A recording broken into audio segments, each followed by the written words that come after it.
اعوذ باللہ من الشیطان الرجیم بسم اللہ الرحمن الرحیم والفجر، قسم ہے فجر کی، ولیال عشر اور 10 راتوں کی، والشفع والوتر اور جفت اور طاق کی، واللیل اذا یسر اور رات کی جب وہ گزرنے لگے، حل فی ذلک قسم لذی حجر، کیا اس میں قسم ہے عقل والوں کے لیے، یعنی بہت ہی بڑی قسم ہے اس میں عقل والوں کے لیے۔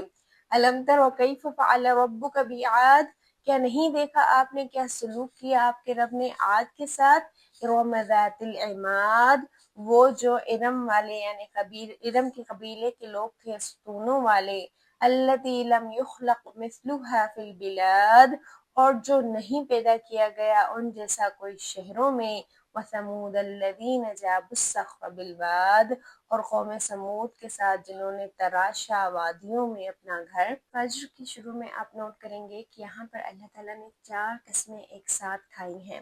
اللہ تعالیٰ قرآن پاک میں قسمیں کیوں کھاتے ہیں یہ اپنے حساب سے ایک بہت بڑا ٹاپک ہے، لیکن اس میں بہت سی گہرائیاں بھی چھپی ہوئی ہیں۔ ابھی ہم صرف یہ دیکھتے ہیں کہ یہ 4 قسمیں کھانے کے بعد اللہ تعالیٰ نے کون سی بات ہمیں سمجھائی ہے۔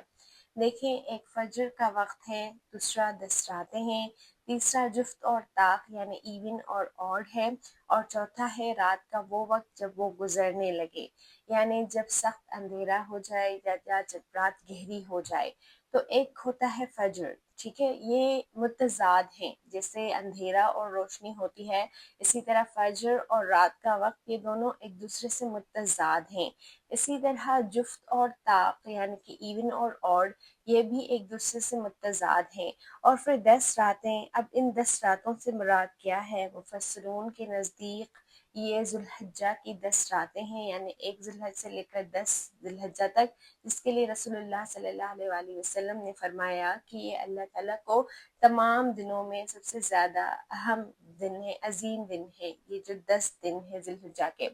کیونکہ اس میں تمام عبادتیں جمع ہو جاتی ہیں۔ اس کے علاوہ اور بھی کئی اقوال ہیں کہ ان 10 راتوں سے مراد کیا ہیں، لیکن یہاں پر اس بحث کو چھوڑتے ہوئے ہم فی الحال یہ دیکھتے ہیں کہ جس طرح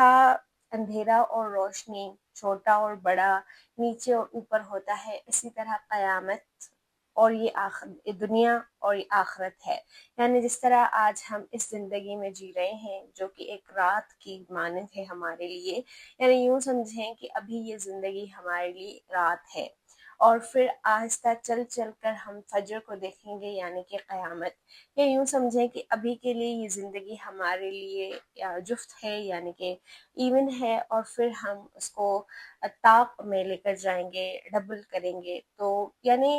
کہنے کا مقصد یہ ہے کہ اس دنیا کو ہم نے اکیلے نہیں لینا کہ یہی اکیلی زندگی ہے، اس کے علاوہ ایک اور دوسری زندگی، اس کا جوڑا موجود ہے جو آ کر رہے گا۔ جس طرح جب رات گہری ہو جاتی ہے تو ہمیں لگتا ہے شاید کہ اب فجر نہیں ہوگی، لیکن جب فجر ہو جاتی ہے تو رات کا پردہ پوری طرح سے چلا جاتا ہے۔ تو یہ بھی بالکل ایسے ہی ہے کہ جب یہ دنیا ختم ہونے کے قریب آ جائے گی، جب یہ دنیا قریب ختم ہو جائے گی،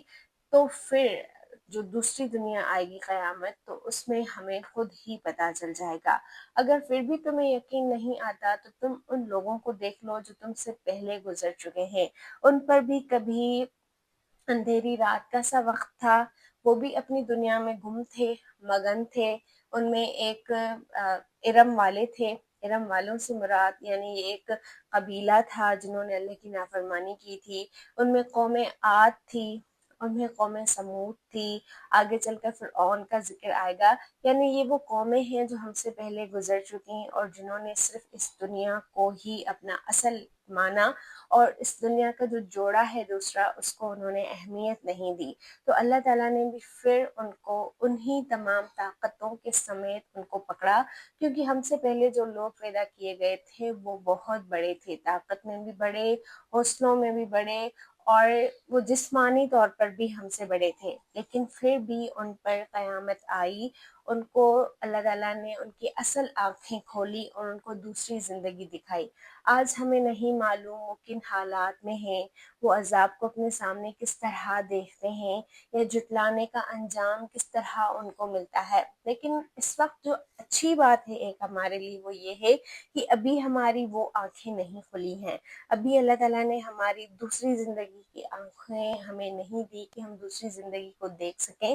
لیکن اس کی تیاری کے لیے ہمیں وقت ہے ہمارے پاس۔ ہم قوم عاد سے نہیں تھے، قوم سمود سے نہیں تھے، قوم فرعون سے نہیں تھے، یا ارم والوں میں سے نہیں تھے۔ کیونکہ ان کا وقت ختم ہو چکا ہے، وہ لوگ تھے جو چلے گئے، لیکن ہم ان سے سبق سیکھ سکتے ہیں۔ جس طرح آپ فجر سے بہت سے سبق لے سکتے ہیں، رات کے وقت سے بہت سے سبق لے سکتے ہیں، ان جوڑوں سے آپ بہت کچھ سیکھ سکتے ہیں، اسی طرح آپ پہلے کی قوموں سے بھی بہت کچھ سیکھ کر